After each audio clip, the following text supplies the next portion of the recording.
So, hello guys! It's me again, Luis Daniel Vlogs. At ngayon ay magre-reaction tayo ng patungkol dito sa aswang ni Teniente Guimo. At ito'y pinamagatang yan. Nakakatakot. So, ayan ay galing kay Master Gala at re-reaction na natin. So guys, no, grabe ang lakas ng ngayon, ng bagyo. Ang hangin. Kanina yung ulan ng walang tigil, no? Kanina walang ulan, walang tigil na ulan. Ngayon naman ang lakas ng hangin, no? Epekto yan ng tropical severe storm yata yun. 75 kilometers per hour lang yun. So sa norte siya nananalasa ngayon, no? Sa norte ng Luzon, no? So mag-ingat talaga tayo ngayon. Luzon. So ano pang hinihintay natin? Simulan na natin to. Reaction na natin to. Let's go. Para bang merong baboy sa harap ng isang ribo. Grabe naman. Ganun magsalita si Mr. Gala. To sa ibabaw ng nature. Hello and welcome back again to my channel mga master. Special po yung ating vlog for Lakas today talaga ng hangin. dahil isang nakakapangilabot po na storya yung ating pong itatampok ngayon. Ito po yung tungkol sa isang di umano aswang sa Iloilo. So ikikwento ko habang ipapakita ko yung ginawa kong video sa paghahanap ng puntod 75. ni Teniente Guimo. Di ba alam niyo yung storya ni sir? Ni Teniente Guimo ba? Saan siya nilibing? Saan ang daan? Diretso lang. Yan, no? So,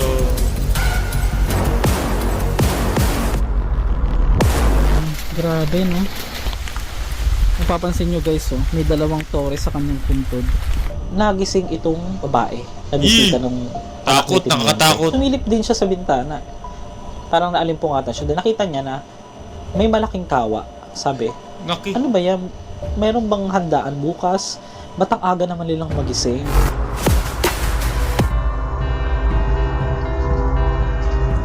OMG, nakakatakot. Sheesh. Na Master Gala, no? Master Gala.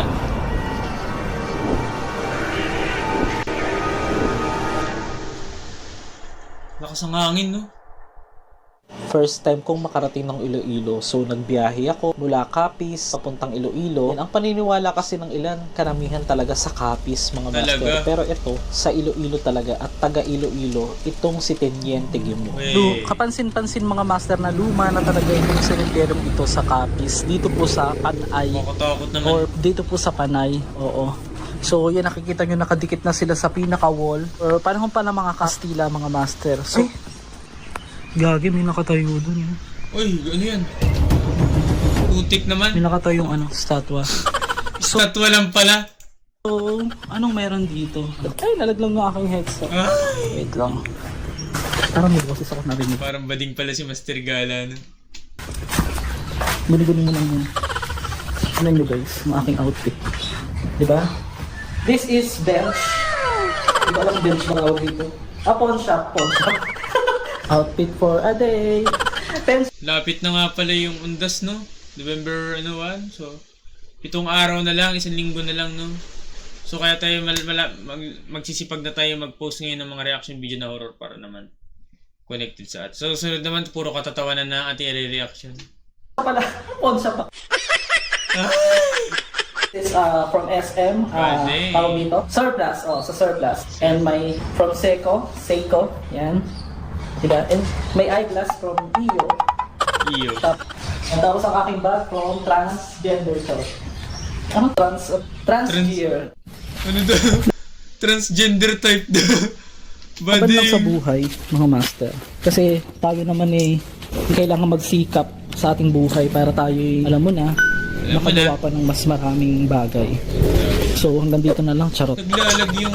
Pero kung hindi po dahil sa suporte ninyo mga master, ay Master hindi Gala. natin mabibili yung mga bagay na gusto natin. Pero syempre, deserve pa rin naman natin yung pinaghirapan natin na i-enjoy natin mga master. Ito mapapansin nyo, nalobat kasi ang aking iPhone bigla. Oh, Meron naka-iPhone. ditong mga nakadikit Naka-iPhone si Master Gala.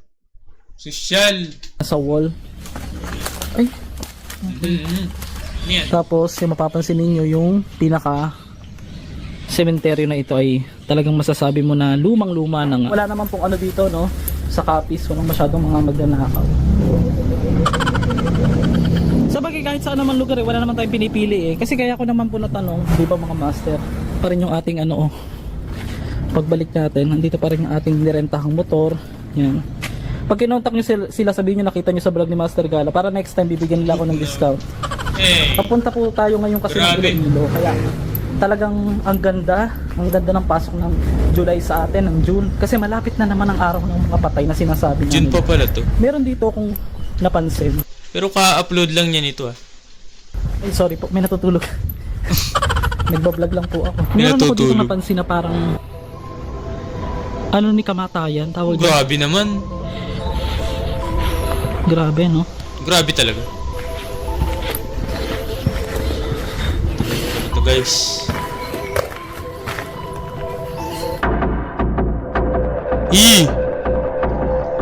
Ano daw? Ano napansin mo sa larawan? Para may muka. Oo nga. Katakot. Ay, may tao. So mapapansin yung mga master, may mga green algae na dyan o algae. Ba? Yung delikado Naka-English ka pa. Lumot yan. Yay. yung pag nalalanghap mo. Lalo na yung mga black. Ang ganda. Dapat ito yung pinapaano ng mga treasure natin. Eh. May baby pa dun, oh. Hindi ko alam kung ano yung kanilang meaning nitong ibig sabihin nitong ano na to. Pusang gala yan. Inukit lang. Nakaukit na buo skeleton na yan na may corona. Grabe naman.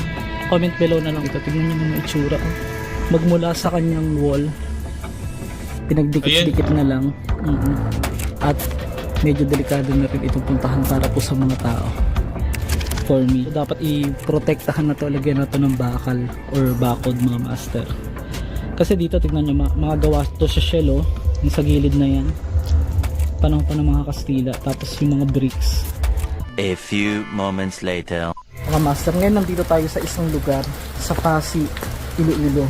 Papunta tayo ng Dueñas dahil hahanapin natin ang puntod ng di umano sinasabing aswang mga master. Nakakatakot Na naman. sinasabing may mga kamag-anak din ditong inilibing ang nasabing tenyente mga master. Pero iikutin lang natin, hindi natin alam yung eksaktong place dito, pero doon natin hahanapin sa Dueñas. To si Master Gala ay mahilig siya mahilig siya mag-explore sa mga pumunta sa mga sementeryo, no? Mahilig siya magpunta diyan mag-explore. Tapos biglang natatakot, no? Ganun ang ginagawa Malapit na niya. ating biyahe kahit Ganun ang kanyang palaging ginagawa eh. ulan, naghahanap ako ng masisilungan mga master. Buong salamin ito. So sa kapanahunan nila mga master, yung sinasabing aswang is talagang pinag-uusapan. Masigip Ang naman creepy naman dito. Pasok tayo. creepy.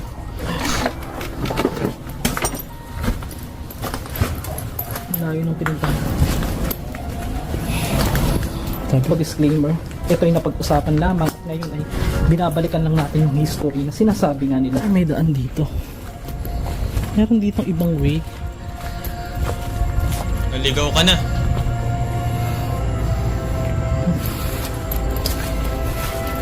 Kakaiba tong sementeryo nila, tingnan nyo. May malaking tangke. Master. Or malinis Yan. po ang sementeryo dito sa Pasig, Iloilo. Shoutout kung taga dito ka. Ito naman po, nagbabalik kwento lang naman tayo. Hindi naman sa naninira tayo, pero ito ay nangyari na talaga. Naging part ng history na. Totoo ba yan? Nagpapansin sa akin ng isang ito na para bang merong baboy sa harap ng isang rebulto sa ibabaw ng nichong Ang gala, ito. ba't may ganun? Ano kaya ito? Kalabaw o baboy? Kalabababo. Sa mga hindi nakakaalam, itong si Teniente Gimo ay isang kapitan sa kanilang baryo na napakatagal ng panahon at naging usap-usapan at naging trending talaga kung bakit. Alamin natin sa buong video mga master. Pero huwag mo sanang kalimutang mag-like, mag-subscribe kasi malapit na po tayong umabot ng 1 milyon. Sige nga, sige. Dahil kahapon, na-reach natin ng 900,000 at umaasa pa ako na sa mga nanonood, mga bago nating taga-subaybay at mga solid masters Baka naman, na patuloy na mamahal Yung o mga naliligaw sa patuloy na channel. sumusuporta Yung mga naliligaw sa channel ko, mag-subscribe na kayo sa akin na para naman kung gusto niyo ng ganitong mga video ay ma-update kayo palagi at makita nyo pag ako'y merong bagong upload. Master G. Salamat Oh my po ng goodness. maraming salamat. At bilang umpisa, sana tulungan nyo akong abutin ng 5,000 likes ang video ito at mag-comment kayo ng inyong mga suggestions pagdating ko sa bayan ng Dueñas, wala akong masyado nakikitang naglalakad na tao. Or, although, siguro baka maulan nga, yung time na dumating ako dyan. Pero ang nakakakilabot, ang hinahanap ko na yung sementeryo kung saan siya inilibing. Meron akong napagtanungan na isang tricycle driver malapit po sa plaza kung saan yung sementeryo ay located. Pinagtanong ko pa. Pero bago yan, naligaw muna ako dun sa unang sementeryo na inakala kong doon talaga inilibing. Naligaw ka pa. Itong si Teniente Guimo.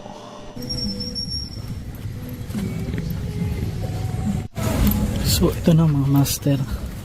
Nandito na tayo sa mismong sementeryo Tatlong ano na ang pinuntahan mo? Dito po sa Iloilo. Naka-public cemetery. Dito nga raw inilibing sementeryo na itong si pinuntahan mo? Teniente Guimo. Saan kaya siya inilibing dito? Malakas po kasi ang ulan. Ay. Para siyang tabako mga master, oh. Pinakasigarilyo nila. Mga master, sobrang nakakapagod. Hindi po basta-basta yung paggawa ng Inabot ka pa content. ng ulan dyan. Hindi basta-basta yung gastos. Para lang puntahan at yung research din natin. O, syempre, nagre-research na Oo, tayo. Kasi alam nagre-research. naman, may mga magko-comment na naman. Baka sabihin, hindi tayo nagre-research. So, ayon nga sa research ko, ipinanganak itong si Teniente Guimo sa bayan po ng Dueñas, dito po sa Iloilo. So, ito yung kanilang sementeryo. Makikita nyo din sa street. Masyadong magubat itong pinakalugar. Kasi mga nagtatanong, sino ba yung si Teniente Guimo? Isa itong dating kapitan na naging vice mayor umano dito po sa Dueñas. Isang Dating pamilya kapitan? umano silang aswang. Grabe Dito naman. po sa Iloilo. So, comment below, saan ba mas maraming aswang? Sa Capiz o sa Iloilo?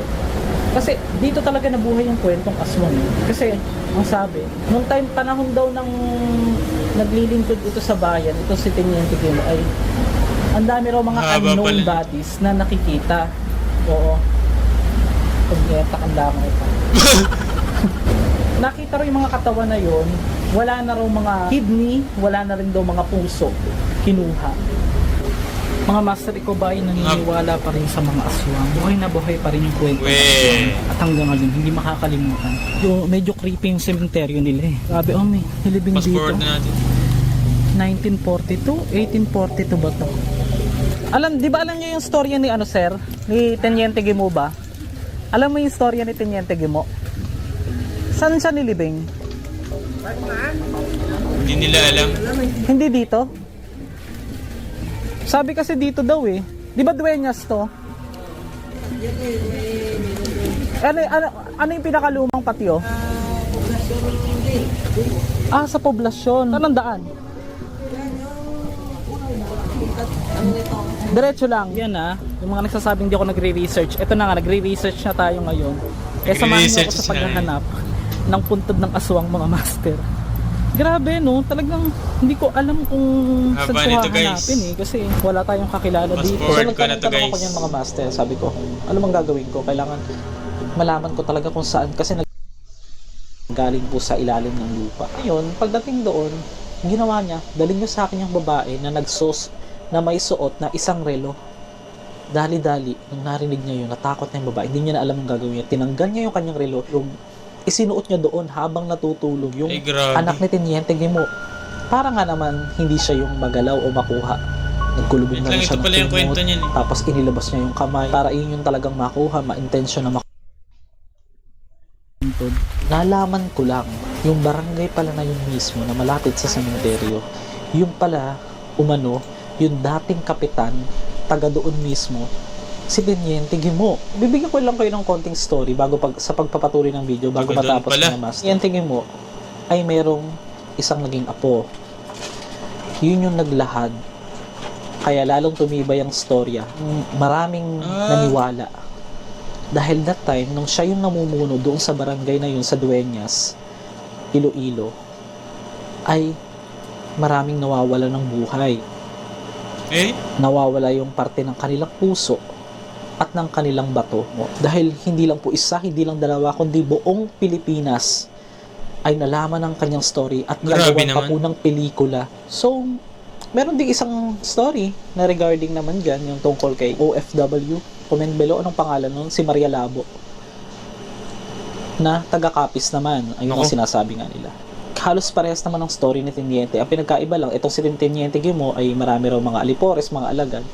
May naging bisita yung anak na babae nitong si Teniente Guimo. Pagdating doon Ayan na, sa bahay, kwento. yung bisita ay Kwento ni Master Gala-Gala. na sila, Mahilig gumala sa sementeryo. Pagtungtong ng gabi, natulog na sila. So, ang Uy. karaniwan lang, doon lang nakitulog yung classmate nung anak na babae nitong si Teniente Guimo. Nagising itong babae na bisita Matakot ng naman yan. anak ni Teniente. Pag sumilip din siya sa bintana. Parang naalimpungatan siya dahil may narinig daw siyang ingay. Nakita niya na may malaking kawa. Sabi, Eh! ano ba yan? Meron bang handaan bukas? Ba't ang aga naman nilang magising? So, in the middle of the night, nagising yung babae, bigla na lang nakita na prepare or nandun yung mismo si Teniente sa baba, kasama yung mga tauhan, at naka-ready yung kawa. At wala siyang kamalay-malay na siya pala yung iluluto doon Eh! master sa Creepy naman. pinapakulong kawa. Grabe. So ito, narinig niya mismo yung si Teniente, dali niyo sa akin yung bisita ng aking anak. At dito na natin siya, parang ang sabi, ihahanda or Isang iaalay. gano'n, nakakatakot Kasi naman. paniniwala ko mga aswang ay kampo ng kadiliman yan, kampo ng mga demonyo, mga master. Meron silang mga kakayahan na ibinigay po ng galing po sa ilalim ng lupa. Ngayon, pagdating doon, ginawa niya, dali niyo sa akin yung babae na na may suot na isang relo. Dali-dali, nung narinig niya yun, natakot na yung babae, hindi niya na alam ang gagawin niya. Tinanggal niya yung kanyang relo, yung isinuot niya doon habang natutulog yung Grabe. anak ni Teniente Guimo. Para nga naman hindi siya yung magalaw o makuha. Sinuot niya yung relo sa doon sa isa. No? Ano kaya nangyari? Lubog na lang siya ng kumot, tapos inilabas niya yung kamay para yun yung talagang makuha, ma-intention na makuha. And then nung kinuha na yung babae, at doon na nga raw, ano yan? tinegi na raw para hindi na makapalag. Nung naibaba na nila yung babae, pagtingin ni Teniente, nung lulutuin na nila, anak niya. Nako! Ang Yari na kayo. Ano kaya mangyayari dito? Baka mag-evolve siya, mag-transform. mga master. Napatay So daw, doon nagsimula napatay yung anak story ni Teniente Guimo nang nakatakas umano yung Nako! sinasabing bisita. Dahil nung time na yon, nung nakita niya, nagtatago siya sa may likod ng puno, nagbagong anyo raw umano itong si Teniente Guimo sa sobrang galit. At nagmistulang humaba daw yung kuko sa kamay, yung yung nagkaroon ng maraming balahibo sa katawan, naging parang aswang nga, naging may pangil, nakakapanindig, balahibo ang itsura. So Uy! that time, doon na niya Balang, ano ba? sinalaka yung tumegi doon sa anak niya. Nung nakatakas na nga yung mismong babae, yun na yung naglahad ng kwento. Pero bukod pa doon mga master, ang nakakapangilabot doon, bukod sa bisita, yung dating katulong umano nitong si Teniente Guimo, ang siyang nakakita sa pagbabagong anyo. Ay, Natusan daw grabe umano, naman. itong katulong ni Teniente Guimo na mamili, ito ay napaka-loyal, hindi na umalis kahit binabatikos daw sila nung time na yon. Inili Aba? siya pa rin magsilbi sa pamilya ni Teniente Guimo. Nung time na pauwi na raw siya, may nakakita sa kanya 2 tao. Yun yung gustong tumapos doon sa buhay ng katulong dahil iniisip ng mga tao na yun na tapusin na natin to, aswang na rin ito. Tatapusin na nga nila at balak din pagsamantalahan Ano yung nangyari? babae. Ano? Wala nang salita. Biglang tumalsik yung ulo ng gagahasa sana sa kanya. Ako, tumalsik. At natakot na rin siya nang palapit na sa kanya yung itsura ng tao na yun na mabalahibo nga at may pangil, mukhang aswang talaga. Nagbago raw anyo unti-unti hanggang naging si Teniente Guimo na. Yun Grabe daw yung naman nalaman tingin na to Guimo totoo. yan. Ayon doon sa nag-share lang sa YouTube na isang vlogger, yung mismong katulong na yon mga master, nasaksihan ng pagbabagong anyo nitong si Teniente Guimo. Saksiyan pala ng katulong. Magbabalik history naman tayo, meron ding inilathala na isang artikulo at nasa museum pa hanggang ngayon ng Nasa museum? istorya na mismong apo naman ng sinasabing Teniente Guimo. Nang sabi, siya raw yung apo, nagpapatunay nga na talagang totoo yung storya.